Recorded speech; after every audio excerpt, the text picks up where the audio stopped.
নমস্কার বন্ধুরা, আমরা 2019 সনে মাধ্যমিকে এসেছি একটি ভৌতবিজ্ঞানের অঙ্ক নিয়ে আজ এসেছি, যেখানে লেখা আছে 220 ভোল্ট 60 ওয়াট এবং 110 ভোল্ট 60 ওয়াটের বাতি দুটির রোধের অনুপাত নির্ণয় করি। আমি দেখো প্রথম বাতি ও দ্বিতীয় বাতি দুটি আলাদা আলাদা করে নিয়েছি। যেখানে প্রথম বাতির ক্ষেত্রে ভি ধরেছি 220 এবং পি ধরেছি 60।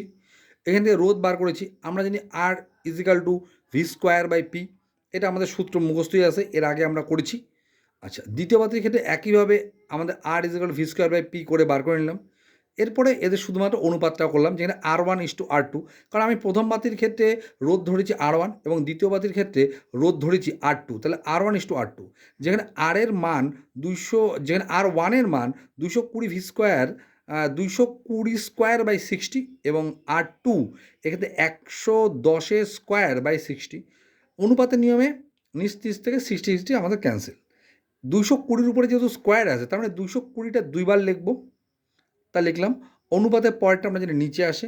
110 উপরে স্কোয়ারটা তাই নিচে আসলো। 110 গুণ 110 হিসেবে শূন্যটা কেটে নিলাম।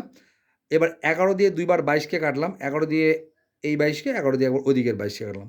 তাহলে অনুপাত হলো 4/1। তাহলে 4:1 এটি আমাদের অনুপাত। 2019 সনে এটা মাধ্যমিক এসেছে, তোমাদের জন্য সাহায্যের হতে পারে, তাই করিয়ে দিলাম।